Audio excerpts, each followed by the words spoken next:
Nous sommes devenus fous, intellectuellement fous dans cette paranoïa qui règne actuellement. Mais je peux seulement dire que je vis avec ce qui existe actuellement. Et il existe actuellement une majorité entre la CDU, la CSU et l'AfD. Ils devraient enfin marcher ensemble. Et s'ils crient, si tout le monde crie, les Verts, le SPD et qui c'est qui d'autre, il faut simplement aller jusqu'au bout. Et là, on entend comment un Söder écoute. Linnemann dit « Le discours d'Alice Weidel était le meilleur que j'ai jamais entendu là-bas. Avant, on avait ça chez nous. De tels discours devraient venir de nous.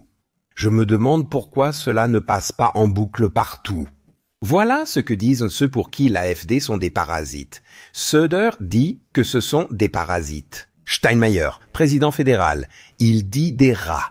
Nous avons vraiment une société complètement décadente, pleine de haine et d'incitation. Sans pareil. Tu as le droit de dire à Alice Weidel « sale pute nazie » et tu ne seras pas condamné. Cher Simon, maintenant je ne peux que prier Dieu et dire « Seigneur, pardonne-lui ses exagérations et pardonne-moi de les avoir appréciées. » Merci, je veux dire, la technique doit sûrement penser « Il y a deux cinglés assis ici. » Moi, Pierre, 10 millions de livres vendus, des centaines d'interviews et de contributions que tu as mises en ligne sur YouTube rien que cette année. Et chez toi, j'ai l'impression que tu redoubles d'énergie. Qu'est-ce qui te motive, Pierre? Est-ce la colère? Est-ce l'espoir? Ou as-tu simplement encore beaucoup trop d'énergie en réserve? Les trois à la fois, cher Simon. C'est pourquoi je suis content d'être à nouveau avec toi. Parce que tu as des spectateurs si particuliers. Je le vois bien au nombre. La dernière fois, nous avons eu 1,5 million de spectateurs et je reçois énormément de retours. Je peux donc répondre tout de suite parce que certains m'écrivent qu'ils sont vraiment en colère, même à leur âge où normalement les gens deviennent indulgents. Et je ne suis pas du genre à devenir indulgent avec l'âge. Je deviens un citoyen en colère, mais aussi une source de courage. Je dis toujours, ça ne sert à rien de paniquer. Nous devons encourager les gens. Nous n'avons pas besoin de porteurs de doute, mais de porteurs d'espoir. Donc ces trois éléments vont tous ensemble. D'abord la colère face à la situation actuelle que nous vivons, mais aussi donner de l'espoir, offrir une perspective. Comment allons-nous nous en sortir? Ensuite, j'ai encore énormément d'énergie, c'est vrai. Je m'épanouis lors d'une interview, comme celle que nous faisons maintenant. Ou alors, j'ai aussi beaucoup d'événements et de rassemblements qui sont tous visibles sur YouTube. Et quand je vis cela, les politiciens sont ravis quand ils mobilisent 100 personnes, certains déjà à 80. Et moi j'en ai 800, 1000. J'ai parlé dehors à Plauen, dans le Vogtland, là où tout a commencé avec la révolution pacifique en 1989. Là, j'avais 8000 personnes sur la place. L'Antifa s'est inscrite avec une contre-manifestation de 1000 personnes, la jeunesse de gauche avec 500. Pour la première fois, j'ai été protégé par 148 policiers qui ont défilé là-bas. Ils n'avaient rien à faire car ni l'Antifa ni la jeunesse de gauche ne sont venus. Il y avait 40 jeunes dispersés qui sifflaient un peu, puis ils se sont tous tus et m'ont écouté. C'est ça qui me touche, que je puisse, malgré les thèses radicales, que j'ai bien sûr quand même le dire. Les gars, vous ne voyez pas qu'on vous prend pour des idiots, qu'on se moque de vous? La jeunesse d'aujourd'hui. La gauche s'est d'abord laissée instrumentaliser par l'industrie pharmaceutique pendant le Covid, puis elle s'est laissée instrumentaliser par l'industrie de l'armement. Ils crient guerre, même pour l'industrie éolienne et la protection du climat. C'est insensé, il suffit de les éclairer. Je suis vraiment entièrement d'accord avec toi et c'est pour ça que tu es une véritable icône pour tellement de gens là-dehors. Parce que tu es tellement crédible et parce qu'au final, tu t'es réinventé d'une certaine manière et tu représentes finalement le courage et l'authenticité. Dirais-tu que ta foi te rend encore plus rebelle? Simplement savoir qu'il existe une instance supérieure là-dehors? Oui, j'ai toujours dit ça. Jésus-Christ était un anticonformiste et un penseur indépendant. À l'époque, penseur indépendant était un titre de noblesse et chacun recherchait de tels esprits, surtout en politique, il y a 50 ans. Le summum était d'être un penseur indépendant. Cette connotation négative n'est arrivée que plus tard, maintenant. Cela veut dire que Jésus était un esprit de contradiction et un penseur indépendant. Il venait de la croix, du pays de la souffrance, aussi de la souffrance du monde. C'est vraiment émouvant. Je l'ai souvent vécu de près en Israël où je vais souvent. Quand Jésus était sur le mont des Oliviers, il regardait la ville de Jérusalem et pleurait. En quelque sorte, Dieu pleure sur ce monde. Et c'est exactement la situation que nous avons aujourd'hui. On ne peut que pleurer devant ce qui se passe aujourd'hui. En Allemagne, cela se produit contre toute raison. Nous pourrions faire les choses autrement. Nous avons l'expérience de l'après-Seconde Guerre mondiale. Nous avons l'expérience de 1989, la Révolution pacifique. En fait, nous avons tout cela dans notre bagage et pourtant tout s'effondre. Donc on compatit. Je dois vraiment dire, ça peut sembler un peu, comme quand le grand-père raconte Stalingrad. J'ai de la compassion pour les jeunes. Toute personne ici, qui a moins de 30 ans, doit désespérer en voyant ce que ce pays est devenu. Que reste-t-il en matière d'éducation, d'argent, de possibilités, de liberté? En ce moment, tout est en train d'être détruit.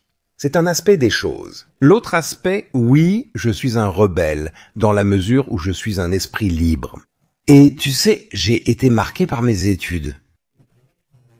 Je suis un 68ard classique, c'est-à-dire, j'ai étudié à Heidelberg en 1970. C'était le bastion de la Révolution, du mouvement de 68, qui avait alors son bras armé, pour ainsi dire, son bras violent. La RAF avec les nombreux meurtres qui ont eu lieu à l'époque. À l'époque, j'ai en quelque sorte pris la décision. Je suis du côté opposé. Je ne participe pas à cela. Je n'ai pas non plus de respect pour les autorités qui ne sont pas des personnalités. C'est-à-dire que j'ai vu des professeurs qui, à l'époque, se sont agenouillés devant cette foule dans la rue. Je me suis dit, je ne veux plus jamais ça. J'ai aussi, pendant mon temps à la Zweitdeutsche Fernsehen, lors des nombreux entretiens d'été que j'ai réalisés, personne n'en a fait autant que moi. Avec tous les hauts responsables de l'État, dont le président fédéral, le chancelier et les chefs de parti. Je les ai abordés avec respect, comme je le fais avec toi maintenant, mais certainement pas à genoux. Courtois. L'époque de la monarchie et tout ça, c'est fini. Aujourd'hui, on a l'impression, quand on regarde le journalisme, que c'est du féodalisme, c'est-à-dire des reportages de cours. Monsieur le chancelier fédéral, comment pouvez-vous expliquer la grandeur de votre politique? Oui, il n'y a plus de mordant. Moi, j'ai toujours eu du mordant. Un jour, j'ai vu dans la Neue Ostrabrucker Zeitung ce beau titre. Montrer du mordant en souriant. J'ai toujours été aimable, mais ça ne veut pas dire qu'on ne peut pas être mordant. Et cette combinaison est importante. J'ai vraiment, même maintenant, quand nous parlons ensemble, toujours des jeunes en tête qui voient et entendent cela. Ils désespèrent de tout ce qui se passe aujourd'hui dans les écoles, les universités, que les entreprises où ils font leur apprentissage font faillite, qu'ils n'ont plus d'espoir. Beaucoup disent même, nous ne voulons plus mettre d'enfants au monde parce que tout est tellement terrible. Et là, il faut dire, les gars, n'abandonnez pas, ne baissez pas les bras. J'ai écrit dans le livre, il n'y a aucune raison de baisser les bras, vous n'avez aucune raison de baisser les bras. Même si on est complètement dans la merde ici, pardon, c'est le cas maintenant. Actuellement, il y a toujours la possibilité de s'y mettre maintenant. Et de dire que chacun peut le faire dans son entourage, dans sa classe, dans son quartier, dans son club de sport, dans sa paroisse, où qu'il soit. On peut quand même s'unir et dire « Nous n'acceptons pas ce qu'on nous fait subir ».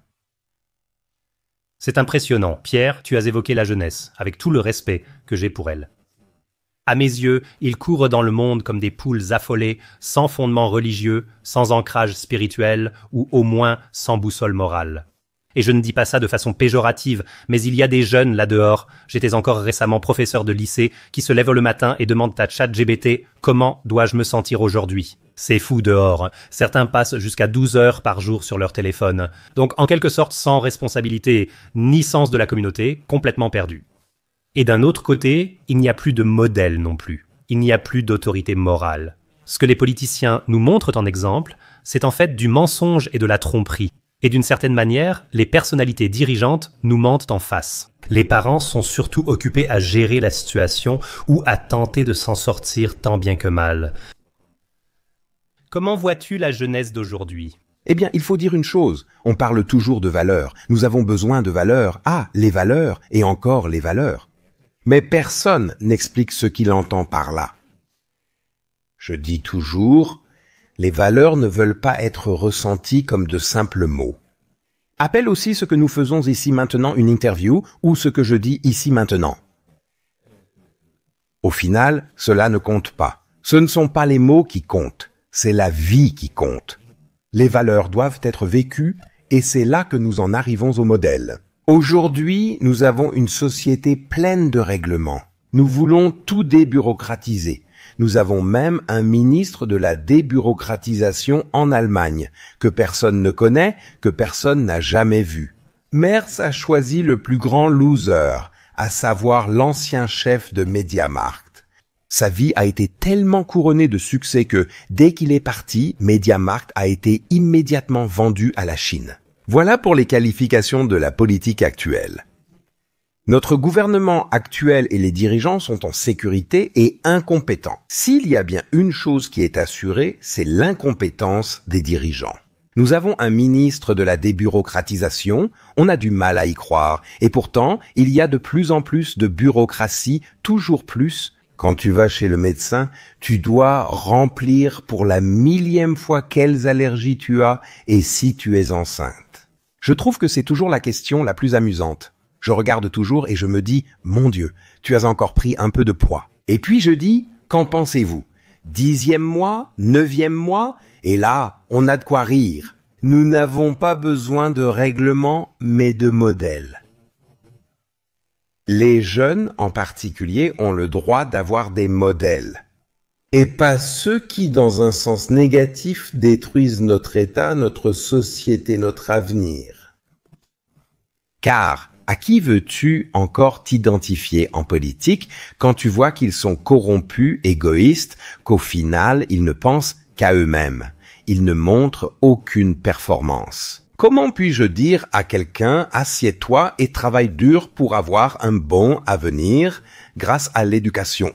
Ils savent bien que, comme Ricarda Lang, tu fais ta licence au 38e semestre, je souligne, au 38e semestre, mais tu as déjà été présidente du parti avant.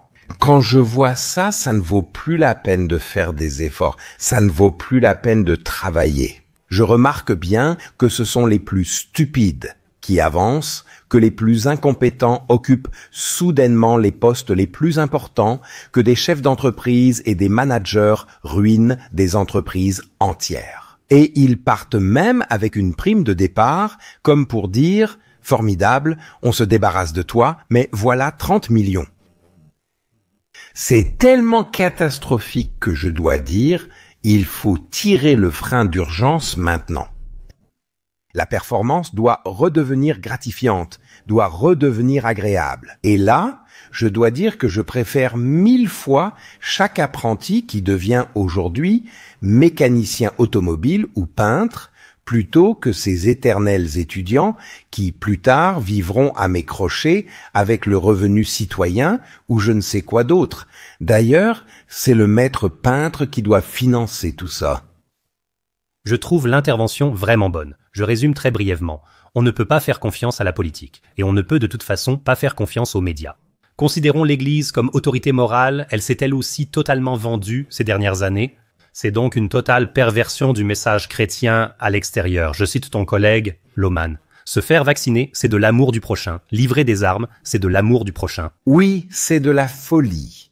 Il ne critique pas cela, il le pense vraiment. Quand je passe devant une église, Là, il y a bien sûr la banderole avec l'arc-en-ciel et tout le reste. Financer des armes pour l'Ukraine, c'est une perversion du message chrétien. Avant tout, ce qui m'importe, c'est la paix, les moyens de créer la paix. Et cela entre les générations, entre les gens ici dans le pays, mais aussi dans le monde entier, avec les autres. Nous voyons aujourd'hui comment tout le monde est monté les uns contre les autres. Et c'est le principal problème aujourd'hui. C'est-à-dire qu'il y a ces organisations non gouvernementales, par exemple, qui sont tout simplement financées par le gouvernement actuel. Ce ne sont pas les partis de la coalition, mais ceux qui ont le C dans leur nom. Ils financent des organisations non gouvernementales pour qu'elles dénoncent, pour qu'elles sèment la haine et l'agitation. Aujourd'hui, on dit « nous sommes pour la diversité et la pluralité ». Curieusement, cette diversité est en fait une uniformité, car il n'existe plus d'opinions opposées.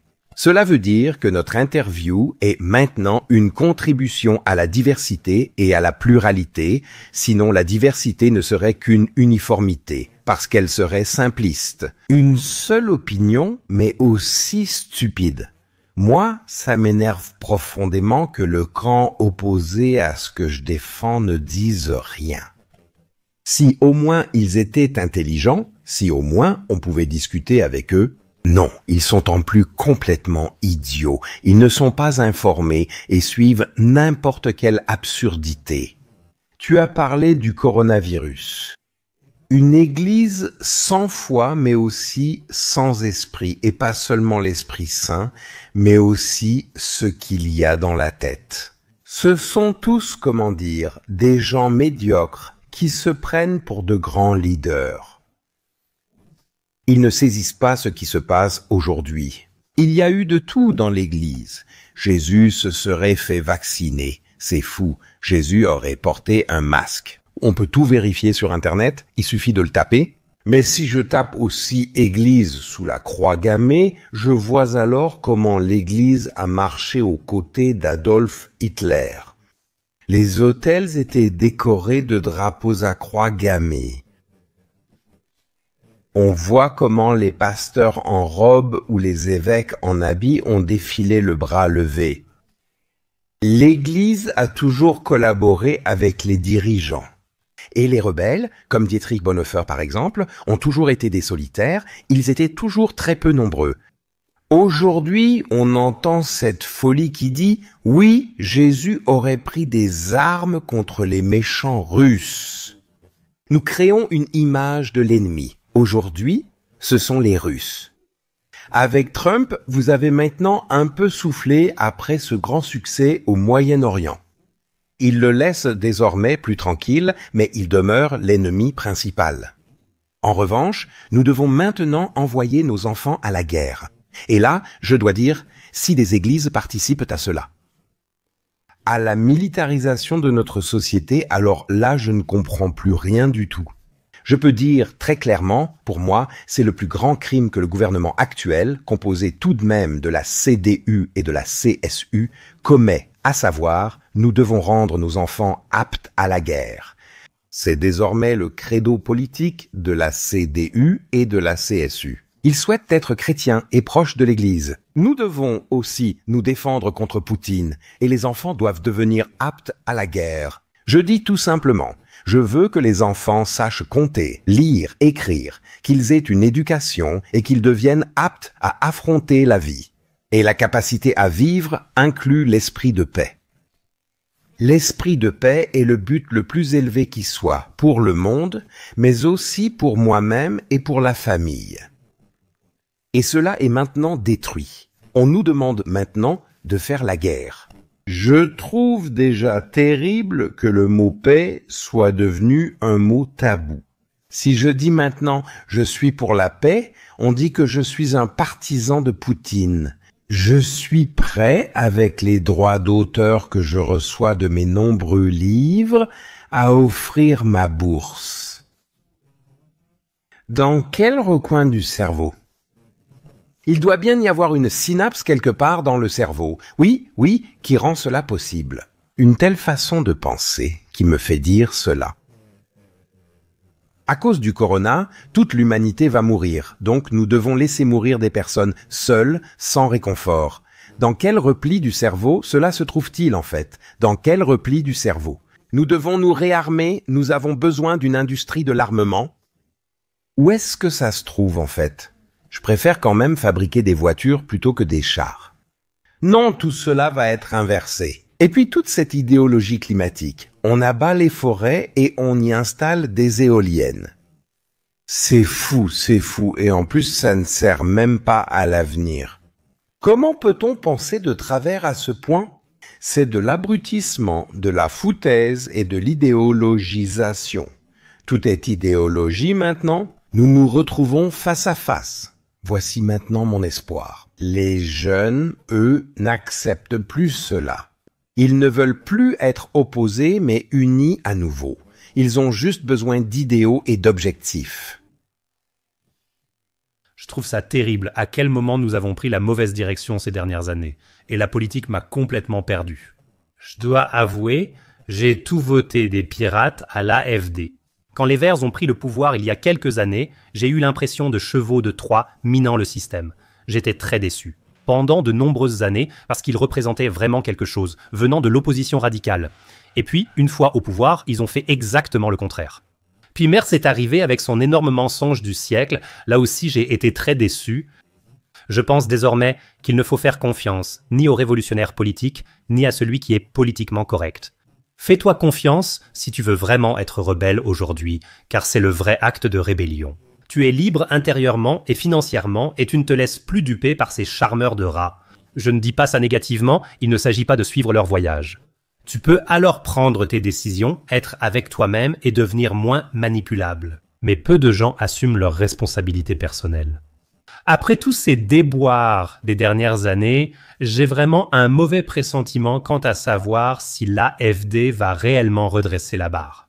Alors, je dois dire un mot à propos de Merz et de la CDU. Je crois que j'avais déjà dit cela lors de notre dernier entretien, bien avant les élections fédérales. Je l'ai ensuite répété sur toutes les chaînes. Avec Merz, nous aurons le pire candidat à la chancellerie. Le pire chancelier de tous les temps?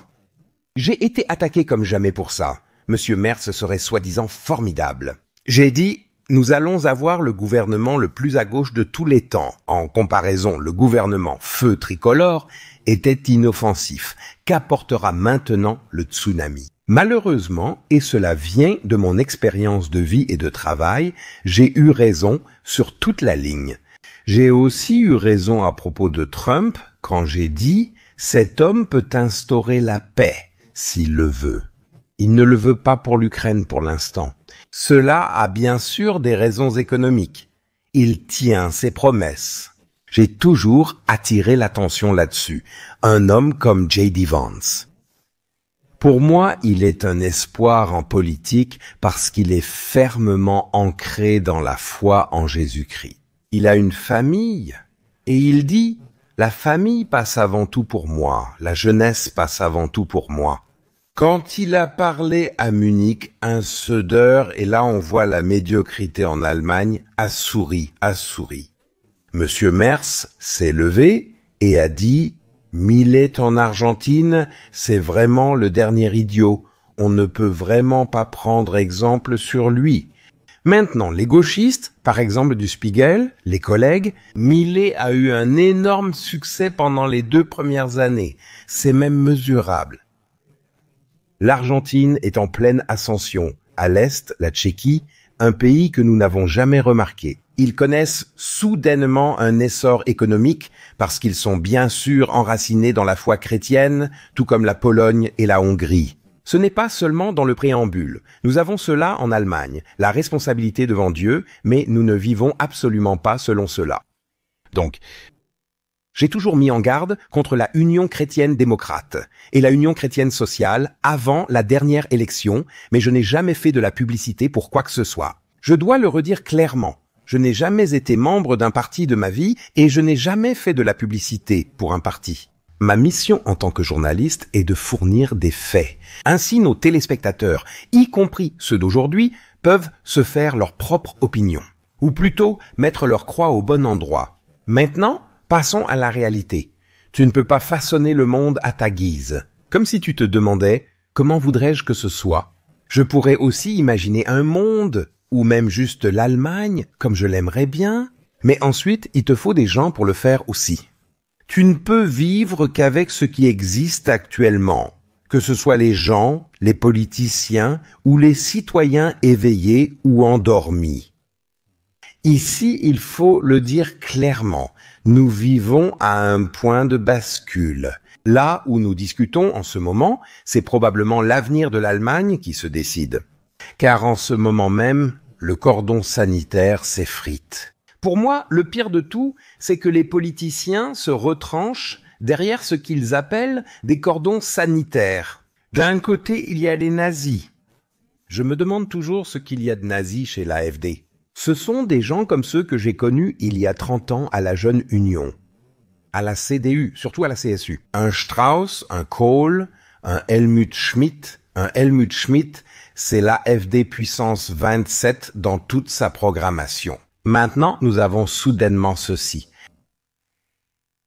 Je sais que l'estimé Ernst Wolf, que j'apprécie beaucoup, a récemment dit cela lors d'une interview avec toi. Donc l'AfD, ça ne va pas du tout. Il y en a, oui. Ralf Schuller de News a découvert cela et a cherché pendant des heures. À la ZDF, comment dire ? Après un débat politique auquel Söder et Linnemann de la CDU ont participé. La caméra tournait encore alors que tout était déjà terminé. Et là, on entend un Söder dire à Linnemann « Le discours d'Alice Weidel était le meilleur que j'ai jamais entendu là-bas. » On avait ça chez nous autrefois. De tels discours devraient venir de nous. C'est ça. Je me demande pourquoi ça ne passe pas en boucle partout. Voilà ce que disent ceux pour qui l'AfD sont des parasites. Söder dit que ce sont des parasites. Steinmeier, président fédéral, il dit des rats. Nous avons vraiment une société complètement décadente avec de la haine et de l'incitation. C'est sans pareil. Tu as le droit de dire à Alice Weidel, sale nazie, et tu ne seras pas condamné. Si un vice-président du Parlement régional Parti social-démocrate dans le Bade-Wurtemberg dessine une croix gammée, il n'y a aucune conséquence, aucune conséquence. Un homme politique de l'AfD prononce un mot et il se retrouve déjà au tribunal, condamné, etc. Je ne veux pas embellir les choses, mais tu dois. Et maintenant, je veux répondre concrètement à ta question avec la vie actuelle. Ça veut dire, tu peux totalement réformer l'Allemagne en 24 heures si le cordon sanitaire disparaît. Si la Union chrétienne démocrate, la Union chrétienne sociale et l'AfD travaillent ensemble, nous aurions une nette majorité. S'il y avait de nouvelles élections, ils auraient même une majorité écrasante. Et maintenant, on dit toujours « Ah, c'est du vœu pieux de Anne ». Ce n'est pas possible. Pourtant, j'ai tout vécu en direct. Le sauvetage de l'euro, le sauvetage de la Grèce, c'était l'un des grands sujets de ces dernières décennies. J'étais là en tant que commentateur de Zweite Deutsche Fernsehen. Je faisais toujours l'aller-retour entre le Bundestag, le Bundesrat, la présidence fédérale, et ainsi de suite. On avait 24 heures. Toutes les affaires parlementaires. C'est ça. Il faut les 3 lectures des lois, les commissions. Entre-temps, il faut consulter le Bundesrat, puis à nouveau le Bundestag et enfin le président fédéral. La signature. Tout cela s'est fait en 24 heures. Pour un pays étranger, la Grèce, pour l'euro. Bien sûr, le calcul n'a pas fonctionné, mais c'est ce qui s'est passé. Maintenant, je me demande, pourquoi cherchons-nous maintenant ? Maintenant, certains veulent encore fonder un nouveau parti. Nous avons beaucoup trop d'égoïstes, surtout du côté conservateur, du côté raisonnable. Certains, ils ne veulent tout simplement pas comprendre. Nous avons maintenant un parti d'opposition. Cela n'est jamais arrivé dans l'histoire de la République fédérale. Tous les partis de droite, le parti Schill, les républicains, elles pourraient tous les énumérer. Ici à Berlin, il y avait à l'époque un parti autour de Heinrich Lummer. Tout cela n'était que des feux de paille. Après quelques mois, ils étaient finis. Nous avons enfin un parti qui existe depuis 12 ans et qui devient de plus en plus grand. Maintenant, il faut dire clairement, je dois faire de la politique avec cela, au sens le plus noble du terme. Et pour moi, c'est tout à fait clair. Si le cordon sanitaire tombe, si la culpabilité par association disparaît, je veux dire, qui a bien pu dire une telle absurdité? Je dois donc me justifier lorsque les thèses de l'AfD sont applaudies par moi. Je me reconnais dans le rapport du tribunal constitutionnel sur la protection de la Constitution. Il est écrit « Un député du Bundestag de l'AfD a aimé ma phrase « Je veux entendre les menottes claquer ». C'est un crime, ça. De la même manière, c'est aussi un crime si tu as un aigle en porcelaine chez toi. C'est un symbole iconographique du national-socialisme. Et sur le papier où c'est écrit « Le service de protection de la Constitution du Brandebourg », il y a le même aigle représenté, parce que l'aigle prussien existe depuis 100 ans. Je veux simplement dire par là, nous sommes devenus fous, intellectuellement fous, dans cette paranoïa de persécution qui règne actuellement. Mais je peux seulement dire, je vis avec ce qui existe actuellement. Actuellement, une majorité existe entre la Union chrétienne démocrate, la Union chrétienne sociale et l'AfD. Ils devraient enfin marcher ensemble. Quand ils crient, quand tout le monde crie, et les Verts et le SPD, et qui sait quoi d'autre, il faut juste aller jusqu'au bout. Faisons du sauvetage de la Grèce un sauvetage de l'Allemagne. L'Allemagne d'abord. Un Trump se tordrait de rire qu'on sauve la Grèce avant de se sauver nous-mêmes. Et tu peux faire ça en 24 heures? Je suis convaincu, c'est vraiment fort. Ah, Pierre. Sur le plan de la sécurité et de l'économie, l'Allemagne ira de nouveau très bien assez rapidement. Oui, et puis tu sais, Trump s'assoit. Je l'ai vécu en direct. Le truc, c'est que j'y suis assez souvent. Il est assis là, entouré de grandes piles de dossiers, tous bleus, le premier jour de son mandat. Ensuite, il prend le premier dossier, l'ouvre, et puis il appose sa signature. Elle est plus grande et meilleure que le format A4. Quelle était la première loi, celle-ci? Il y a l'homme et la femme, rien de plus. Si tu dis ça en Allemagne actuellement, tu te fais arrêter. Il faut t'imaginer ça. Ça veut dire que tu peux tout faire. Cette folie woke. Je ne supporte plus de voir des arcs-en-ciel partout et toute cette hypocrisie que l'Union européenne est en train de dire maintenant dans les États membres. Les enfants ne pourront décider qu'à partir de 14 ans ce qu'ils veulent être. Et les États qui ne participent pas seront sanctionnés, comme la Hongrie et la Pologne. Incroyable. Toute cette folie doit disparaître. Je veux apprendre l'alphabet et les mathématiques à l'école pour pouvoir devenir quelqu'un plus tard et pas tout ce délire woke. On peut y mettre fin d'un simple trait de plume si on le veut vraiment et si on a la majorité. Et là, je dois dire, je ne suis pas un partisan, rien de tout ça. Le seul parti qui en est actuellement capable, c'est l'AfD, qui a un programme très clair, d'ailleurs copié sur les anciens programmes de la CDU et de la CSU. C'est tout cela qui a autrefois fait prospérer l'Allemagne. Économiquement, intellectuellement, dans l'éducation, nous étions les premiers. Tout cela s'est écroulé. Chaque personne normale, chez elle, tout le monde se demande à quel moment de ma vie ai-je vraiment été bien placé. Et je veux refaire ça. Je veux retrouver ça. Je veux retrouver ces méthodes. Je veux aussi retrouver ces personnes. Où est-il écrit que la famille est quelque chose d'horrible, que les enfants sont quelque chose d'horrible? Ces pauvres types qui traînent en célibataire et qui doivent ensuite s'accomplir comme responsables du genre ou quelque chose comme ça, c'est fou tout ça. Tout ça, c'est fou. Pourquoi ne redevenons-nous pas normaux? Et le plus drôle, c'est que nous deux, ici à Berlin, nous le savons bien. Les groupes concernés, les gays, les lesbiennes, etc., ne veulent même pas de cette idéologisation. Vous l'avez bien expliqué à Schöneberg, où l'islam vous rend la vie difficile. Alors, nous voterons pour l'AfD. Vous avez bien décidé lors d'un sondage sur un site de rencontres gays à la question « Pour qui votez-vous ?»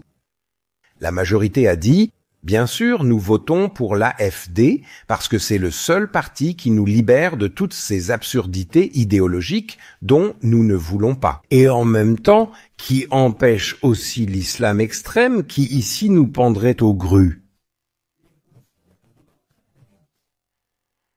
Ce sont pourtant toutes des réalités.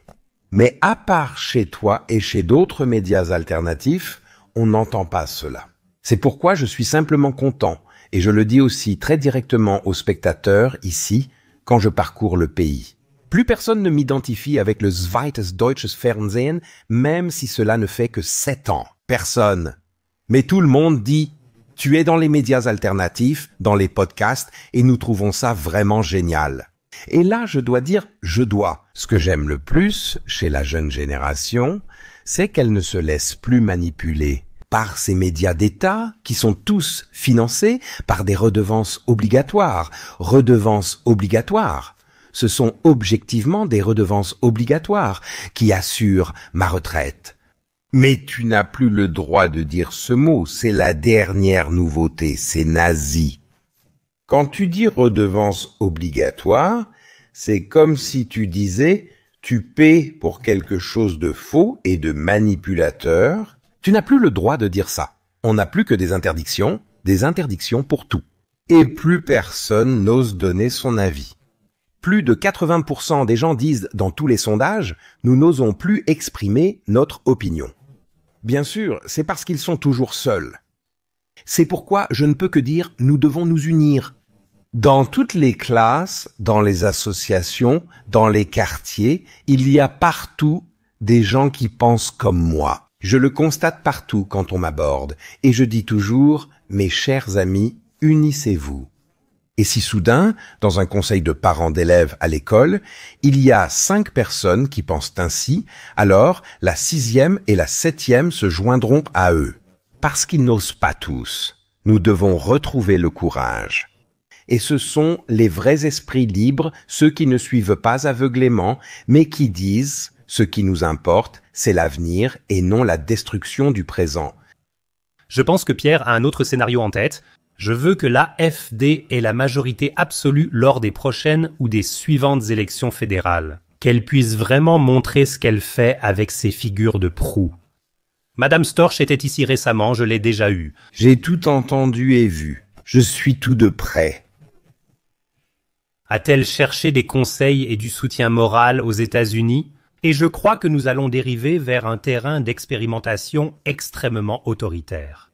Pas parce que l'AfD est particulièrement méchante, mais parce que l'AfD aura des leviers dans quelques années. Les gouvernements précédents ne les avaient pas.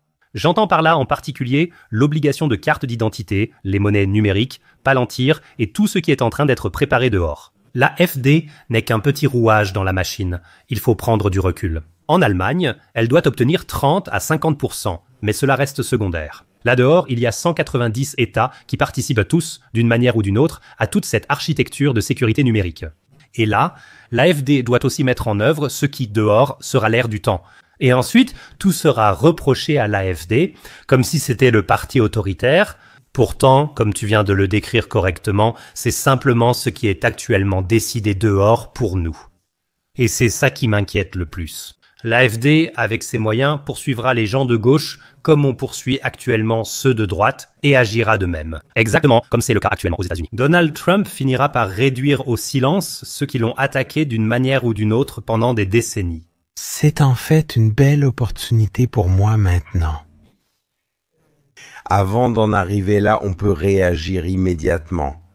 Pour moi, le grand problème, c'est qu'il n'y aura des élections capables de décider fondamentalement de quelque chose qu'en septembre prochain. Je préférerais qu'on vote maintenant en octobre en Saxe-Anhalt. Un type formidable comme Ulrich Siegmund, qui est là-bas le candidat de l'AfD au poste de ministre-président, qui aujourd'hui, alors que nous sommes réunis. Le sondage sensationnel de 40%, la Union chrétienne démocrate est descendue à 25%. C'était toujours l'inverse. Cela veut dire que nous constatons qu'un land qui a aussi un bon candidat explose soudainement. Ce que tu dis est tout à fait juste pour un avenir lointain, mais tout cela peut être évité. Donc que nous soyons manipulés numériquement, que nous devenions des êtres totalement transparents. Je trouve que le pire, c'est l'abolition de l'argent liquide. L'argent liquide, c'est la dernière liberté qu'il nous reste. Je ne peux qu'en appeler à chacun chaque fois que je paye quelque part. Ça m'est encore arrivé plusieurs fois récemment au restaurant. Et puis le serveur arrive et dit « par carte ». Alors je dis bien fort pour tout le restaurant, seuls les crétins perdent par carte. Là, tout le restaurant est hors de lui. Tout le monde commence soudain à discuter de ce sujet et ensuite il demande même de table en table ce que j'ai voulu dire par là. Et puis je dis, si vous n'avez plus d'argent liquide, alors vous devenez des hommes transparents. Moi, je ne veux pas de ça. C'est pourquoi, s'il vous plaît, payez en espèces. D'ailleurs, c'est ce que me dit chaque banque. Mais chaque banquier me dit aussi, l'argent liquide coûte trop cher, la gestion de l'argent liquide. Pour des raisons commerciales, nous devons le supprimer. Je reste donc très attentif à ce sujet. Je ne prends que cet exemple. Ensuite, il y a tout ce qui est numérisé, jusqu'à mes données les plus intimes chez le médecin et ainsi de suite. Cela doit maintenant être empêché. Je ne peux pas dire que l'AfD aura plus tard un instrument comme celui que Trump a maintenant, peut-être transformer ce que les autres font négativement en quelque chose de positif. Non, je me dis qu'on ne doit même pas laisser les choses aller aussi loin. Pourquoi nous en occupons-nous maintenant? Que pourrait-il se passer si l'Allemagne avait aussi un type comme Trump? Peut-être qu'on n'en a même pas besoin. Si maintenant cette minuscule Allemagne, on fait toujours comme si on était le nombril du monde. Alors, excusez-moi, l'Europe s'est supprimée, l'Allemagne s'est supprimée. Monsieur Trump conclut en 5 minutes un accord au Moyen-Orient, de sorte qu'au moins cette crise actuelle soit terminée. Pendant ce temps, Monsieur Wadefull est assis là. Je ne sais même pas si quelqu'un sait qui est Monsieur Wadefull. C'est le ministre allemand des Affaires étrangères. Il partira ensuite. Nous avons encore besoin d'une conférence ici, d'un sommet là-bas. Trump a déjà tout réglé. Monsieur Merz est assis lors d'un événement en Égypte, entre des plantes en pot. Il suffit de regarder, tout cela est visible, il faut juste le regarder sur les médias alternatifs. J'aurais fait de cela le sujet principal au Deutsches Fernsehen à l'époque. Monsieur Merz, l'Allemagne était autrefois l'un des pays les plus importants du monde. Maintenant, il est relégué au second plan, assis entre des plantes en pot, à regarder Trump sauver le monde. Et le sommet sur l'Ukraine. Il faut quand même regarder les images, s'il vous plaît. Merz est assis à la table des enfants. Uchi, tout est Union chrétienne démocrate, tout est Union chrétienne démocrate. L'Union européenne est une histoire dirigée par la Union chrétienne démocrate. Von der Leyen est Union chrétienne démocrate et le chef de groupe principal est Monsieur Weber de la Union chrétienne sociale. Cela veut dire qu'ils ne détruisent plus seulement l'Allemagne, mais aussi l'Europe. Là, Ursula von der Leyen est assise devant Trump comme une petite fille. C'est comme dans les histoires pour enfants ici, Heidi et Peter le de Suisse. L'ami Rottenmeier regarde ses ongles pour voir s'ils sont bien propres. Ainsi, Uchi est assise devant Trump comme un petit enfant. Il faut quand même tout regarder. C'est-à-dire, tu viens de dire qu'il pourrait alors arriver un dirigeant autocratique ou un parti autocratique, comme nous le voyons actuellement en Amérique. Je me dis, si on craint cela, c'est compréhensible. Alors, c'est justement le moment d'empêcher cela. Que nous n'en avons pas besoin et que dans notre petite Allemagne, nous disons, nous faisons tomber le cordon sanitaire. Ceux de la Union chrétienne démocrate et de la Union chrétienne sociale qui l'acceptent, mais pas tous. Le parti va se diviser, il va collaborer avec l'AfD. Et nous essayons de faire un nouveau départ en Allemagne. Ce serait mon souhait, et je dis que c'est le modèle du succès. Si nous devons maintenant attendre jusqu'en septembre prochain. Élection en Saxe-Anhalt, je prédis. L'AfD y aura la majorité absolue et elle montrera dans un land fédéral qu'elle en est capable. C'est bien ça la peur des agitateurs, la peur de ceux qui excluent, la peur des bâtisseurs de murs coupe-feu, que l'AfD en soit capable. Tu comprends, quand ils disent « là-bas, ce ne sont que des fous, laissez-les former un gouvernement ici pendant 3 jours, vous verrez bien s'ils seront démystifiés. » Nous voulons démystifier l'AfD. Excusez-moi. La démystification se fait en ne les invitant à aucun talk show. Pourquoi ne sont-ils invités à aucun talk show? Parce que tant les animateurs que les autres participants sont trop stupides pour leur arriver à la cheville. C'est la vérité. Tu as eu ici une cigogne, elle est tellement intelligente et rusée. Là, il y a ces Kevins et Ricardas et ainsi de suite, qui en sont à leur 38e semestre, tous assis là dans leur demi-éducation comme des idiots. Invitez absolument un jour un Ulrich Sigmund. Ici, lui, qui est incroyablement proche du peuple, mais aussi cultivé, un entrepreneur, un père de famille, un jeune homme. Oui, ce n'est pas seulement la belle-mère qui se dit ça, c'est aussi le beau-père. Oui, en lui j'ai confiance. Nous devons en profiter maintenant, et nous n'avons pas beaucoup de temps. Et si nous laissons passer le temps, nous aurons exactement la situation que tu décris. Alors ce que nous ne voulons pas arrivera, à savoir une domination autocratique où le peuple n'aura plus son mot à dire. Car c'est justement ce que je trouve bien en Amérique, le bon côté du système, c'est qu'il y a 4 ans de tranquillité assurée. Et qu'un président peut faire ce qu'il veut. Il ne risque alors que sa réélection, ce dont Trump n'a plus besoin, puisqu'il ne peut plus être réélu. Et puis arrive un homme comme J.D. Vance. Tout cela est déjà là. Et là, je ne peux que dire Alléluia. Nous avons donc ici un chrétien, un homme pieux, un père de famille, qui est aussi excellent en politique. Oui, je ne peux que dire, c'est merveilleux. Toi, Félix Amérique, toi la chanceuse. Tu viens de reparler de Franz Storch. Je partage de nombreuses opinions de l'AfD, sauf sur Gaza où j'ai été stupéfait. Là, sa réponse a été lapidaire. Eh bien, je ne comprends même pas pourquoi tu t'énerves autant à propos de Gaza. Est-ce que tu t'es autant indigné pour le Yémen? Je trouve que c'est le plus grand génocide auquel j'ai assisté jusqu'à présent. On évoque 100 000 morts israéliens, un chiffre récemment mentionné. Le Guardian a publié un chiffre allant jusqu'à 500 000 morts. 83% des civils et 80 à 90% des infrastructures ont été détruits. On dit juste, c'est notre partenaire. On reçoit des infos des services de renseignement et de la technologie militaire.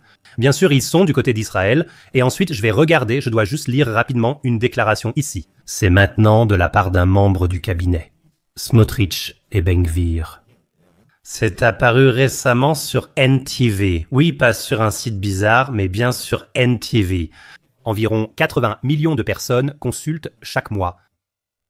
Il existe un plan d'affaires élaboré par des professionnels qui se trouve sur le bureau de Donald Trump. Il s'agit de savoir comment cette affaire va devenir une mine d'or immobilière afin que les frais d'Israël soient couverts. Nous devons décider comment répartir cela et tirer des pourcentages de la commercialisation des terres à Gaza. Pour moi, cela semble extrêmement cynique, toute la communauté internationale. Bon, en fait, il faudrait retirer le mot communauté ici. Tout le monde a du sang sur les mains, et en particulier ceux qui ont fourni toutes ces armes de précision. Bien. Je dirais maintenant que beaucoup de choses que tu viens de dire se sont résolues avec le cessez-le-feu, qui, à mes yeux, ne tiendra pas. Je le dis tout de suite. Israël-Palestine est le creuset du monde depuis des siècles et des millénaires. Et en tant que chrétien qui prend la Bible au sérieux, je ne peux que dire clairement, c'est ainsi et cela restera ainsi. Cela signifie que la politique mondiale se décide ici et qu'il n'y aura finalement jamais de paix éternelle là-bas. Mais ce que Donald Trump a réussi maintenant est tellement sensationnel qu'il faut dire, beaucoup de choses que tu viens de dire ne sont plus d'actualité pour l'instant. Mais ce qui est vrai, c'est que tous les foyers de crise sont en fin de compte une entreprise capitaliste.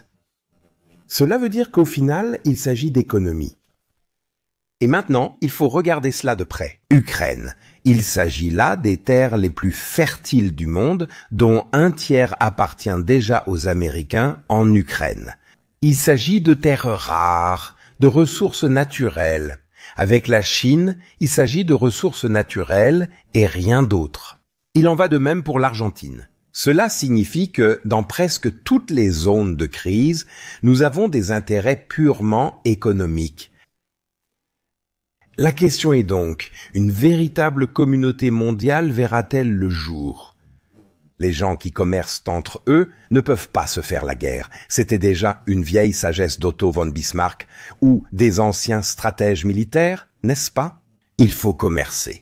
C'est pourquoi je suis aussi contre la stigmatisation de la Russie, que l'Allemagne déclare la Russie comme un ennemi éternel. Et en fait, la Union chrétienne démocrate et la Union chrétienne sociale disent que la Russie reste pour nous un ennemi éternel. C'est un tel non-sens. Premièrement, nous devons la réunification de l'Allemagne à la Russie, tout comme nous la devons à la Hongrie grâce à l'ouverture de la barrière à l'époque. Il ne faut pas oublier tout cela. Mais je ne peux pas l'expliquer. L'inimitié éternelle, nous restons constamment en guerre. Folie. Nous devons dire, parler. La diplomatie, tout cela est important. Mais le commerce est important. Un commerce ouvert, un commerce libre. Alors, on ne fait pas la guerre. Je peux même aller plus loin et dire toute cette histoire de Corona, c'était une histoire purement capitaliste. Ça n'avait rien à voir avec la science. Vraiment, absolument rien du tout. Il ne s'agissait que d'argent, d'argent, d'argent, d'argent, d'argent. Je peux ajouter, il faut toujours voir les choses dans leur contexte. Europe? Là, ces corrompus comme Ursula von der Leyen ont rapidement effacé leurs services de messages courts et leurs mails. Mais les mails n'ont pas seulement des expéditeurs, ils ont aussi des destinataires. Le destinataire, c'était Pfizer. Tu n'y crois pas vraiment? À Washington, un Kennedy et finalement un Trump auront alors les services de messages courts. C'est pour ça qu'ils sont tous aussi facilement manipulables. C'est pour ça que von der Leyen se soumet à Trump. Ils se soumettent tous à Trump maintenant. Pourquoi? Parce qu'il a évidemment toutes ces informations et il les utilise pour faire du chantage. Je dois dire à son avantage qu'il les fait chanter. Super. Mais nous ne vivons pas encore au paradis. C'est de la réelle politique, ce qui se passe en ce moment. Je dois aussi mentionner toute l'histoire du climat qui s'est complètement évaporée cet été. Nous étions censés brûler cet été.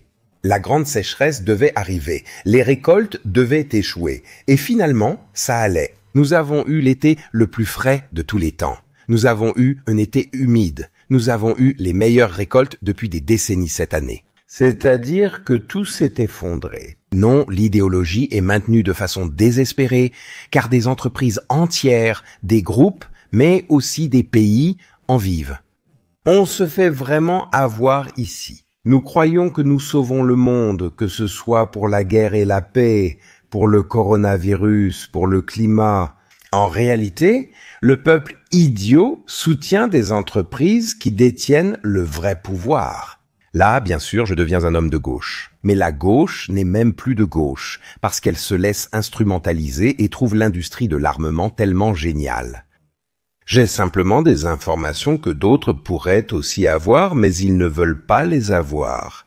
Le groupe VZV a organisé il y a 3 semaines un événement avec tous les principaux concessionnaires, les grands concessionnaires VW à Francfort-sur-le-Main. Les téléphones portables étaient interdits. Il était interdit de prendre des notes. C'était secret, top secret, top secret. Et j'ai obtenu l'information de 3 sources, indépendamment les unes des autres. Là, un professeur se lève et dit « Nous devons tenir bon maintenant. Cette année est vraiment catastrophique. Nous ne vendons plus de voitures, plus rien du tout.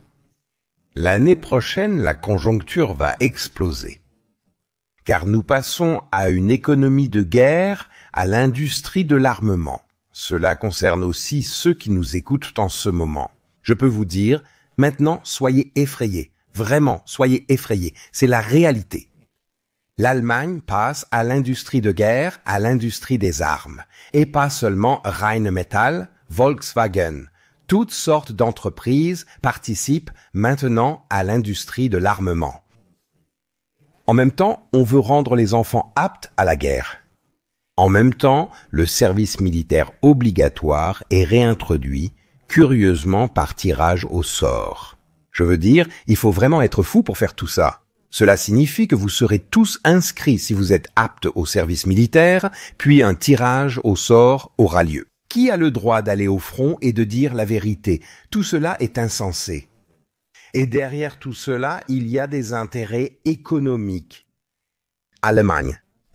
Et pour moi, c'est ça le pire de tout. C'est pourquoi nous avons besoin maintenant d'un changement, d'abattre le mur de séparation et enfin d'une politique qui dit « Nous voulons avoir ici une industrie pharmaceutique et ne pas dépendre de la Chine. Nous voulons avoir de l'agriculture. Nous voulons à nouveau faire des inventions et ainsi de suite. »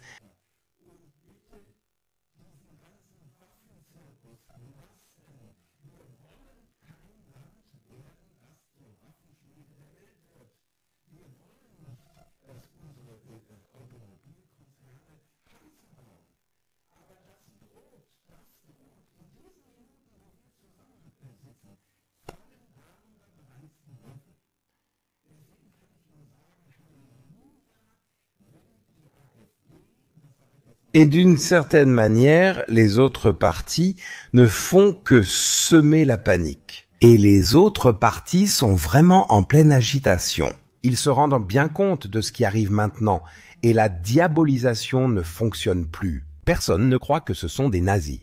Personne ne croit que ce sont des gens qui s'en mettent plein les poches. Plus personne ne croit à la manipulation. Le jugement de principe est tombé contre ARD et ZDF concernant les redevances obligatoires, maintenant à Leipzig. Ça s'effrite partout maintenant. Et ils se rendent compte que le pouvoir s'en va. Ils se rendent compte, avec les organisations non gouvernementales, que tout cela ne fonctionne plus. Les gens ne se laissent pas manipuler. Je ne peux parler que d'après mon expérience. Si on se sent totalement impuissant et enfermé et qu'on se dit « c'est la fin des temps », c'est la fin des temps. Parce que, comme pour n'importe quel animal ou n'importe quel être humain, il frappe alors une dernière fois de façon radicale. J'ai bien connu Bruno qui a joué le rôle principal dans la chute. C'était les 10 derniers jours dans le bunker du Führer, où l'on disait « maintenant, on veut tout détruire pour qu'il ne reste rien ». Je ne veux pas comparer, ni avec l'époque actuelle. Il y a du vrai là-dedans. Maintenant, ils détruisent encore tout ce qui fonctionne à peu près. Et c'est ça le danger aujourd'hui. Nous détruisons tout. Tout est détruit, pas seulement les emplois, les entreprises. Nous assistons à la disparition des entreprises familiales, un commerce après l'autre ferme, les entreprises familiales font faillite. Tous et deux de plus en ce moment même. Le comble, c'est qu'ils veulent interdire tout ce qui maintient encore un peu le peuple uni et heureux. Maintenant, les fêtes populaires sont interdites parce qu'on ne peut plus garantir la sécurité. Maintenant, on dit les marchés de Noël ne doivent plus avoir lieu. Nous ne pouvons plus protéger les marchés de Noël. Alors, excusez-moi, les marchés de Noël ne sont pas protégés contre de méchants électeurs de l'AfD, ni contre des skinheads ou autres. Mais parce que dans notre société, la haine et l'incitation explosent à un point tel qu'on peut dire « Nous ne pouvons plus envoyer nos enfants au marché de Noël. » Alors il n'aura plus lieu. C'est fou. Ça veut dire que tout part à la dérive ces semaines-ci. Si on n'intervient pas et qu'on ne dit pas, voilà, on mise sur l'Allemagne d'abord. Tout miser sur la sécurité, je dirais que c'est le principal problème en ce moment. Nous devons redevenir un pays où l'on peut à nouveau se promener la nuit dans la rue, même à Berlin, sur l'Alexanderplatz, juste à côté d'ici. Je dois pouvoir retourner à l'école avec joie, sans avoir besoin de parler arabe ou quoi que ce soit d'autre. C'est insensé. Je veux à nouveau que nous ayons un pays où il y a des garçons et des filles, des garçons. Et tout ce qu'il y a entre les deux a toujours existé, cela a toujours été respecté. Je ne veux pas être forcé à participer à de telles absurdités. Et chaque garçon qui nous regarde en ce moment, je suis convaincu que vous serez d'accord avec moi. Vous ne le voulez pas vous-même. Peut-être que vous participez parce que c'est à la mode et parce qu'on se sent souvent seul quand tout le monde le veut. Je ne peux que vous dire, ne gâchez pas votre propre vie. Il existe encore des possibilités dans la démocratie. Elles existent encore, qui sait pour combien de temps. Et maintenant, cher Simon, encore une chose. Le gouvernement actuel, dirigé par la Union chrétienne démocrate et la Union chrétienne sociale, veut proclamer l'état de tension. C'est vraiment le bouquet final. Maintenant, on peut dire état de tension. On peut y recruter des gens, les envoyer directement au front, on peut réquisitionner des appartements, des voitures, tout peut être confisqué. Économie de guerre, économie de guerre. Mais ce qui est décisif, c'est que si l'état d'urgence est déclaré, il n'y a plus d'élection. Il n'y a plus d'élection. Monsieur Zelensky ne s'est pas présenté aux élections depuis des années. Et s'il le faisait aujourd'hui à Kiev, il n'obtiendrait même pas 15%. Plus personne ne veut de lui. Nous allons vivre la même chose chez nous. S'il voit que la FD devient trop forte, ils ne pourront pas l'interdire. Sinon, cela aurait déjà été fait depuis longtemps. Il ne leur reste qu'une astuce. Annuler les élections, car le russe est à la porte. Cher Simo, tout ce cirque avec les drones. Non, c'est vraiment un spectacle de premier ordre. Est-ce que quelqu'un a déjà vu un drone à l'aéroport de Munich ? J'ai des contacts parmi les contrôleurs aériens qui m'expliquent très clairement. Tout ça, c'est de la folie, c'est de la folie. Ils ont maintenant perdu le coronavirus. Plus personne ne croit au climat non plus. Maintenant, ce sont les drones qui arrivent. C'est fou, vraiment.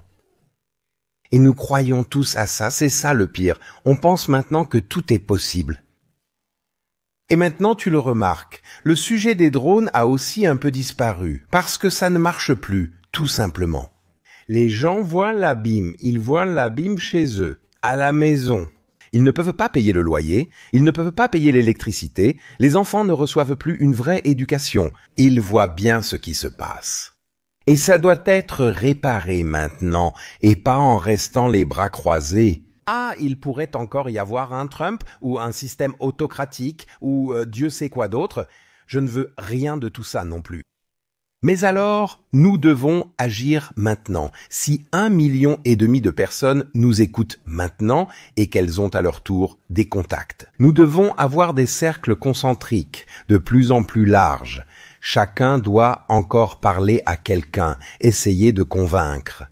On peut aussi se réunir chez soi à 5 ou 6 personnes et aller voir dans les médias alternatifs. Dire, on va consulter divers médias, lire plus que le journal local ou rien, ou regarder Arbeitsgemeinschaft der öffentlich-rechtlichen Rundfunkanstalten der Bundesrepublik Deutschland et zweites deutsches Fernsehen. Là, on pourrait faire une révolution. Et je ne parle pas sans raison.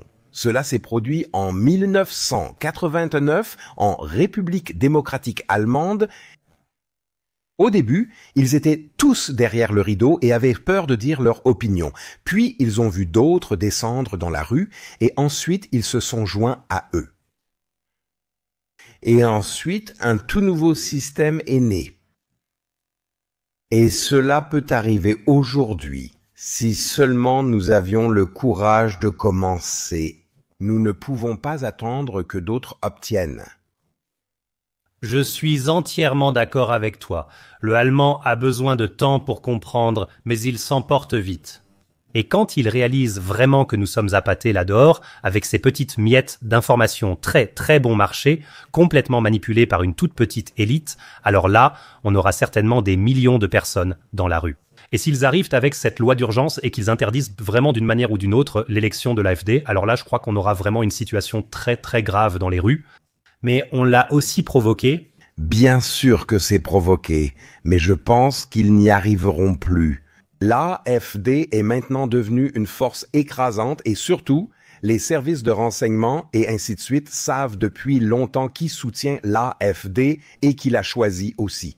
Et ce n'est justement pas seulement le bénéficiaire du Hartz IV dans les habitations à loyer modéré, comme on aimait tant le dire, ou l'ignorant. Ce sont aussi des enseignants, des médecins, des policiers, des soldats, c'est-à-dire que cela concerne désormais l'ensemble de la population. Je suis convaincu que, après les analyses d'aujourd'hui, on peut dire que l'AfD est le seul parti populaire en Allemagne. Le Parti social-démocrate n'a plus d'ouvriers ni rien d'autre, seulement quelques marginaux gauchistes et écologistes. Des marginaux qui vivent de l'État. Les Verts, de toute façon, ce n'est pas sérieux non plus. La majorité des électeurs sont donc ceux qui sont déjà pris en charge par l'État et qui n'ont plus rien à faire. La CDU, la CSU se sont complètement retirés et en fait, il ne reste plus que l'AfD. Alors, je peux le dire maintenant en tant que non-membre ou quelque chose comme ça, je pourrais dire malheureusement, ou qui sait, mais je ne le dis même plus. Tu sais, ça devient de pire en pire. Mais j'ai toujours détesté ça pendant toute ma vie professionnelle. Quand quelqu'un dit « Eh bien, je suis libéral-conservateur », je réponds toujours « Soit tu es libéral, soit tu es conservateur ». Le pire, c'était « Ah, je suis tellement au centre. Celui qui est ouvert à tout n'a pas toute sa tête. » Donc tout ça, c'est fou. Quand quelqu'un dit « Oui, Peter Hain est conservateur de droite », alors je dis « Je suis de droite ». Je suis de droite, c'est un terme parlementaire. L'ordre des sièges au Parlement, je suis de droite. Et le truc, c'est qu'on a ça dans la langue allemande. Tout ce qui est à droite est bon. Droit, justice. C'est-à-dire, en tant que chrétien, je prie avec David, le roi David, il y a déjà des milliers d'années, dans le psaume « Seigneur, guide-moi sur le droit chemin ». Voilà. Alors, je suis volontiers à droite. Pourquoi pas, en fait ? Pourquoi devrais-je limiter cela? Nous devons être clairs, chers amis. Il n'est écrit nulle part que je suis créateur de gauche ou quelque chose comme ça. Quand j'ai acheté du linge de lit et que je le lave pour la première fois, c'est écrit là. Il faut les retourner du mauvais côté, c'est-à-dire du côté gauche, pour que les couleurs ne déteignent pas. Oui, excusez-moi, mais nous l'avons déjà en allemand, ça s'appelle la priorité à droite dans la circulation routière. Pourquoi ne l'assumons-nous pas et ne disons-nous pas, et même si on nous diffame 1000 fois? Je suis tout à fait d'accord avec toi là-dessus. Avant, j'ai grandi avec 3 chaînes de télévision. À gauche, il y avait toujours El Jazeera et la chaîne d'État. Oui, c'était les seules chaînes que je connaissais avec mes parents. Quand mes parents dormaient, je tournais un peu l'antenne satellite à droite pour regarder Tutti Frutti. Magnifique. Regarde, c'est génial. Hugo Egonbalder, qui se produit maintenant aussi, et dit « La télévision est devenue folle ». Oui, magnifique. Mais regarde, il suffisait de tourner la parabole vers la droite et on avait déjà un super programme. Je pourrais continuer à parler avec toi pendant des heures. Tu le sais, je suis sur cette chaîne, c'est toujours ma devise. L'avenir sera formidable, mais seuls les paranoïaques là-dehors survivront. Donc seulement ceux qui sont vraiment critiques, qui creusent vraiment, qui posent des questions, parce que les réponses qu'on nous donne là-dehors, elles ne tiennent pas debout du tout. Il y a quelques jours, j'ai vu une de tes vidéos où tu pleurais la mort de Charlie Kirk. Et ça, c'est encore pour les spectateurs. Ça, je ne connaissais pas ce type jusqu'à il y a quelques semaines. J'ai aussi dû un peu m'y plonger. C'est un peu comme si un gauchiste allait dans un bastion de l'AfD à Pirna, s'asseyait dans le bar du coin et devait se confronter aux opinions qui y règnent.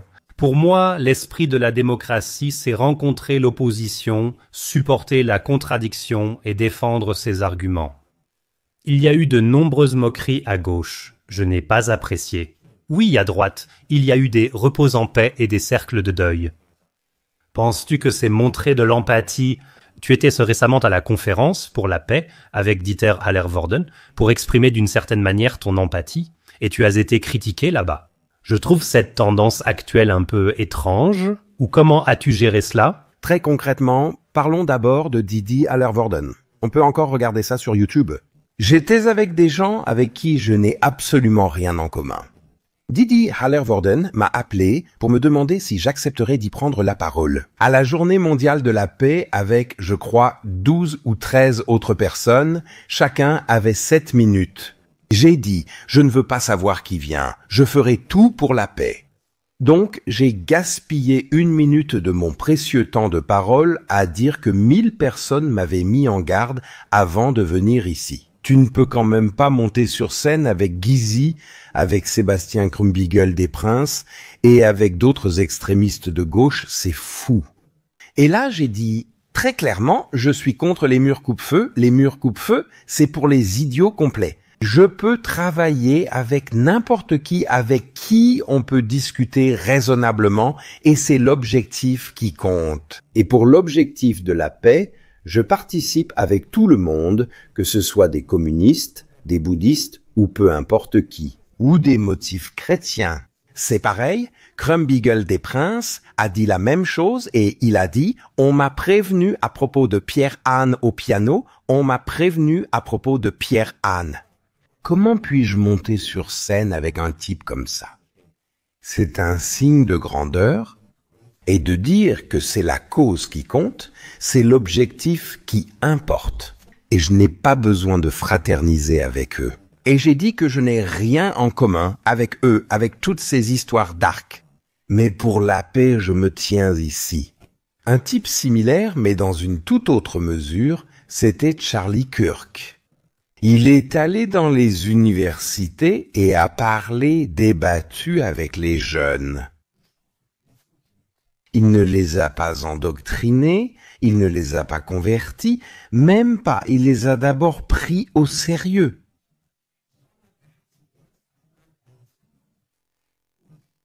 De ce dialogue est venu ensuite son leitmotiv. Prouvez-moi que j'ai tort. Et c'est exactement ce que je fais maintenant dans chacune de mes interviews. C'est à ça que servent les sections de commentaires et je les lis toutes avec enthousiasme. Parce que, regardez maintenant, mais il ne se peut pas que j'ai raison et qu'on devrait peut-être mettre ses préjugés de côté. Charlie Kirk a fait comprendre une chose aux jeunes et cela a été le sens de ma vie au cours des 50 dernières années. Nous avons besoin d'une base pour notre vie. Cela doit être plus grand et plus important que ce que je peux accomplir ou faire moi-même. Au-delà du capital, de l'argent, de la carrière et ainsi de suite. Il doit bien exister une valeur pour la vie humaine qui soit plus grande que tout ce qu'on peut accomplir.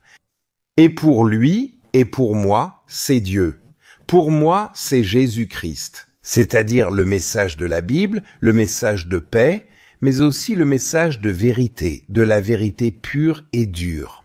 Jésus n'était pas Rosamund Pilcher en disant « Aimons-nous les uns les autres, oh, comme nous nous aimons ». Il a appelé le péché par son nom et a dit « Vous, hypocrites, vous, pharisiens ». Je ne veux même pas imaginer ce que Jésus dirait s'il voyait son Église aujourd'hui. Et s'il voyait la Union chrétienne démocrate et la Union chrétienne sociale qui ont encore le C dans leur nom. C'est de l'hypocrisie. Jésus était celui qui a chassé les marchands du temple. Aujourd'hui, ils veulent encore encenser l'industrie de l'armement de façon aussi chrétienne que possible et même bénir les armes, probablement.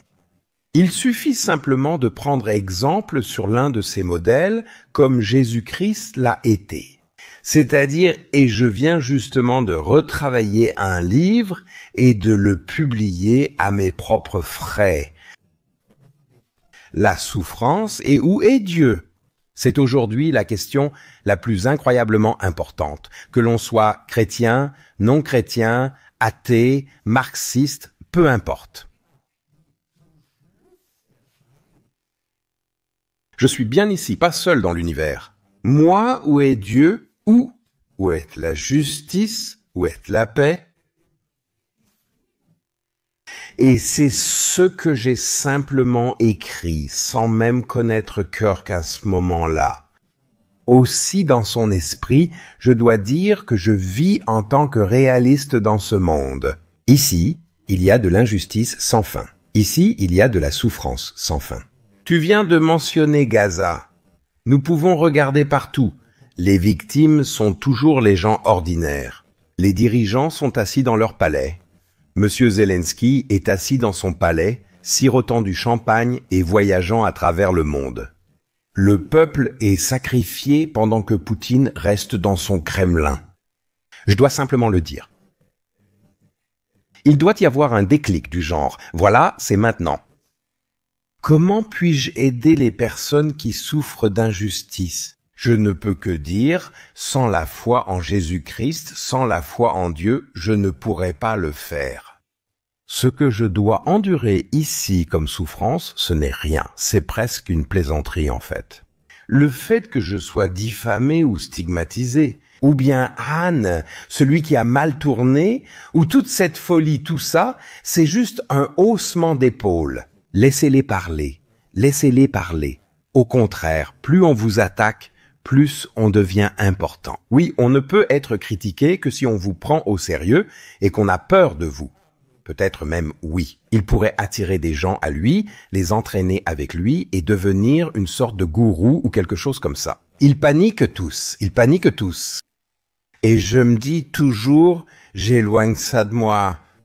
Dans ce livre, j'ai vraiment écrit beaucoup d'histoires sur la façon dont les gens ont surmonté leurs souffrances, leurs échecs et leurs malchances dans leur vie. Juste comme exemple, et je le constate à travers les réactions. Personne ne dit « voilà le pieux, droit et conservateur Anne », mais chez beaucoup ça fait tilt. Et ils demandent « n'est-ce pas possible que ce soit vrai ?» Nous avons besoin d'espoir, nous avons besoin d'avenir. Et je dis toujours, si nous donnons à nos enfants, à nos petits-enfants, à la jeune génération une raison d'espérer, alors nous nous ouvrons nous-mêmes l'avenir. Alors, pour moi, il n'y a rien de plus beau que de recevoir ces réactions. Tu sais, ça m'a convaincu, non? Je me suis récemment entretenu avec des collègues dans ma classe ou sur mon lieu de travail. Nous nous sommes soudainement rapprochés alors que nous n'avions jamais parlé des questions sérieuses. Pour moi, cela vaut 1000 fois plus que le prix de la télévision allemande et le Bambi. Qui sait tout ça, mon gars? Ce ne sont que des pauvres types qui ont besoin de se vanter. Avoir un gros compte en banque, réussir ou être reconnu par tout le monde dans la rue, ce ne sont que des étoiles filantes. Tout ça. Je dois quand même avoir une base solide sur laquelle je me tiens. Ça ne peut pas dépendre de moi. Je ne peux pas le faire moi-même. Il y a de Saint-Exupéry qui a écrit Le Petit Prince. Il y a une citation, vous pouvez la chercher sur Google. Quand l'homme devient sans Dieu, c'est le titre, et ensuite il est dit, les gouvernements deviennent démesurés, la criminalité devient sans limite, et ainsi de suite. Il énumère en fait ce qui se passe lorsque les gens n'ont plus de foi, lorsqu'ils ont perdu Dieu. Et celui qui regarde cette liste, il y a environ 10 ou 15 points. Tout cela est vrai aujourd'hui, tout cela est vrai aujourd'hui. C'est pourquoi je ne peux que dire, revenons joyeusement à ce qui nous a autrefois donné de l'espoir, ce qui a rendu l'Allemagne grande, ce qui a rendu l'Europe grande. Otto von Habsbourg aurait été empereur si en Autriche, si la monarchie n'avait pas été abolie. C'était ma première interview, j'étais assis en tremblant à 21 ans face à une si grande personnalité, Otto von Habsbourg, grand Européen. Et il m'a dit à l'époque, jeune homme, l'Europe n'existe qu'avec Jésus, avec la Bible, avec la foi chrétienne.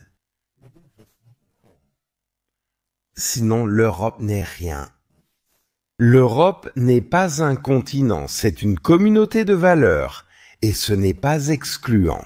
Le truc, c'est que tout le monde y a sa place, que ce soit les musulmans, les athées, les communistes, peu importe, ils ont tous leur place, mais j'ai besoin d'une base commune. Et les Américains ont encore aujourd'hui sur leur billet « In God we trust ». Nous nous fions entièrement à Dieu. Ils n'ont pas supprimé ça. Même Hillary Clinton n'a pas réussi à le faire. Même Biden n'a pas réussi à le faire. Non, cela reste un lien qui nous unit et j'espère que nous pourrons le retrouver. Beaucoup de mots magnifiques. Je dois aussi avouer que j'aime prendre l'opposé. Sur la chaîne, j'ai toutes les couleurs de Palmas torche. Tout y est. Parce que dans ma tête, il n'y a pas de barrière. Même au niveau religieux, il n'y a pas de barrière. Je pense que Mohammed ou Jésus étaient tous deux passionnés par leur religion ou idéologie. Tout ce qui a suivi a été d'une façon diviseur. Au moment où je prends la position opposée, je me rends compte assez rapidement qu'en fait, il n'y a jamais vraiment eu de position opposée. En réalité, nous avions plus de points communs que ce que les autres laissaient croire. Au final, c'est la crédibilité. Donc, si je crois à quelqu'un qu'il ne fait pas que parler, mais qu'il le vit vraiment, c'est ça qui reste décisif. Je me dis que toute personne qui nous écoute maintenant et qui mène une vie sans barrière, sans dispute, sans haine ni incitation à la haine, mène finalement une vie en paix. Ça ne veut pas dire tout laisser passer, que tout est égal. Vous êtes enlacés, millions de personnes. C'est cette société à la Rosamund Pilcher. Nous aurons tous beaucoup à pardonner, et nous nous pardonnons. C'est aussi le cas avec le coronavirus. Nous n'éclaircissons rien, nous n'éclaircissons absolument rien, nous nous aimons tous, après tout. Non, ce n'est pas ça, mais c'est à cause de l'amour que je ressens. Mais envers tous les êtres humains, il y a aussi la volonté de mettre la vérité sur la table. Là encore, tout dépend des mots, de la manière dont on le fait. Je ne suis pas obligé d'aborder les gens de manière brutale. La chose la plus désarmante, c'est l'humour. Il faut simplement le dire avec humour. Alors excuse-moi, tu veux étouffer sous ton masque, c'est quand même mieux que de dire « ne mets pas de masque ». C'est horrible. Tu veux vraiment étouffer? Et tu fais ça, c'est gentil. Le cerveau n'a plus d'oxygène. Ça va être merveilleux, tu sais, on peut tout faire avec de l'humour et aussi avec de l'humanité. En fait, j'ai beaucoup plus accompli quand je suis allé boire un verre avec des gens ou quand je suis allé dans un bar ou au restaurant ou quelque chose comme ça, plutôt que de simplement se serrer la main les uns les autres. Mais nous avons de nouveau besoin de cela, d'aller vers les autres. Et surtout, je crois que ceux qui vous critiquent le plus, voire qui vous détestent, sont au fond ceux qui sont les plus envieux. Et ils se demandent, pourquoi est-il si joyeux? Ou pourquoi est-il si équilibré? Il doit y avoir une raison. J'aimerais aussi être comme ça. Beaucoup de gens se gâchent la vie eux-mêmes en pensant qu'ils ont besoin de cette carapace autour d'eux. Ils ne doivent pas admettre de faiblesse. C'est la pire chose qui soit. Nous vivons dans la politique, dans l'économie, dans la société. Partout, il n'y a que la force, la force. C'est joué à 99%. L'une des citations préférées est toujours « Celui qui veut la paix doit d'abord trouver la paix dans son propre cœur ». Et je te dis, je parle ouvertement de mes égarements dans la vie, et je constate toujours que c'est justement là que le lien le plus fort existe. Et je reçois aussi les meilleurs retours de la communauté quand j'assume simplement tous mes égarements devant eux. Je trouve que c'est ce qui me définit en tant que personne.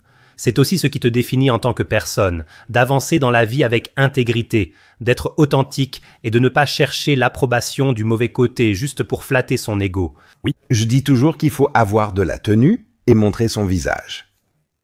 Il faut assumer son opinion, ce en quoi on croit, ce qu'on pense, ce qu'on fait et le dire. Baissez la visière, montrez votre visage. Et cela vous rend vulnérable. Ce n'est pas seulement l'euphorie, c'est aussi la tristesse profonde. Je n'ai pas de club de fans quand je sors d'ici tout à l'heure. À Prenzlauer Berg, j'ai probablement moins de fans qu'il n'est possible d'en avoir. Mais je le ressens encore et encore. Tu sais ce que c'est? Mais la question, c'est à mon âge. C'est toi qui as commencé avec ça. Et dans la conversation, je suis comme Mathusalem, alors on demande « Qu'est-ce qui peut encore réjouir un vieux type comme moi ?» Et là, je peux dire, quand des jeunes viennent vers moi et disent « On vous a toujours pris pour un conservateur pur et dur », qui fonce tête baissée, qui veut toujours avoir raison, et ainsi de suite. Vous êtes complètement différent. Et c'est ça, le point. Avec vous, on peut discuter et on peut réfléchir à ce que vous dites. Et pour moi, c'est le plus grand honneur qui soit. Laissez donc les autres aller à leur perte s'ils le veulent absolument. Mais je crois que c'est la plus grande preuve d'amour. Ça l'est toujours. On me reproche souvent « Monsieur Hannet, vous devez être plus affectueux ». Je ne suis pas ce genre de personne. Et on me croit aussi. Si soudainement, comment dire, je devenais sentimental, on dirait « Hannet joue la comédie ». La plus grande forme d'amour, c'est d'arracher l'autre au bord du gouffre. C'est la plus grande forme d'amour. Je reconnais que le prochain pas que l'autre va faire le mène droit dans le gouffre. Je le ramène en arrière et faire cela à quelqu'un, c'est violent. Je l'empêche d'avancer, je le retiens et je le ramène en arrière. C'est la plus grande forme d'amour.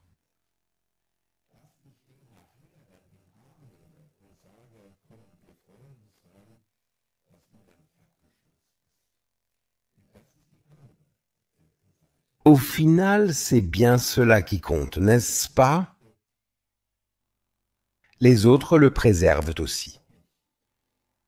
Tomber dans l'abîme parce que nous faisons ce qu'il ne faut pas, parce que nous pensons de travers. Voilà l'amour. Pierre, pour finir, court et précis, l'un ou l'autre. Tu dois choisir, même si c'est difficile. Je suis curieux de voir ça. Qui préférerais-tu avoir avec toi sur une île déserte? Netanyahou ou Karl Lauterbach? Netanyahou. Qui est le plus sous-estimé, Donald Trump ou Vladimir Poutine? Donald Trump. Quel avenir pour l'euro numérique ou le bitcoin? Espérons qu'aucun des deux. Notre avenir, contrôle total ou nouvelle liberté? Que dirais-tu à ton toi plus jeune à l'époque de Zweitdeutsche Fernsehen? Reste comme tu étais. Ça pourrait aller mieux. Mais la voie, en principe, était la bonne. Car avec ce que tu as fait en tant que jeune, tu es devenu vieux joyeusement. Tu as appris de nouvelles choses. Mais pourtant, c'est la même chose. Si tu regardes un jeune journaliste en ce moment, que lui conseillerais-tu? Fais-le ou pars vite? Fais-le, absolument, fais-le. Si on laisse faire les autres, il ne faut pas s'étonner qu'on passe notre temps à râler et à se plaindre. Il faut qu'on s'y mette nous-mêmes. Peter, j'ai encore quelques mots de conclusion ici, et je sais que les mots de conclusion vont être « c'est toujours un peu de la flatterie ». Tu dois maintenant supporter cela, même si c'est un peu inconfortable. Et je trouve ça vraiment super. On a vraiment abordé beaucoup de choses ici, comme le fait que tu ne t'es pas révélé être un donneur de leçons au fil des dernières années. En d'autres termes, tu n'acceptes pas la première histoire venue juste pour flatter ton ego ou recevoir des compliments de personnes inappropriées. Tu as montré de la tenue, tu as eu du cran, tu as dit des choses qui dérangent. Je pense que c'est ce dont nous avons le plus besoin aujourd'hui. Des personnes qui restent fermes, même sans applaudissements. Je pense que c'est la différence entre une icône comme toi et les autres. Parmi tous les opportunistes et carriéristes que plus personne n'écoutera demain. Voilà pourquoi, à cet instant, reste toi-même, continue de créer des ponts, sois anticonformiste et reste avec nous de nombreuses années en bonne santé. Cher Simon, maintenant je ne peux que prier Dieu et dire « Seigneur, pardonne-lui ses exagérations ». Et pardonne-moi d'avoir aimé l'entendre. Merci. Merci. Merci.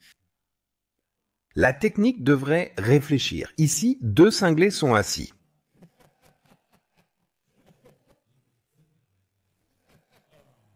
Combien de temps ça a duré? 1h30. Ouais. Super. Bon, je me casse maintenant. C'est quand que ça passe? L'antenne? Mettez un peu la pression là-dessus.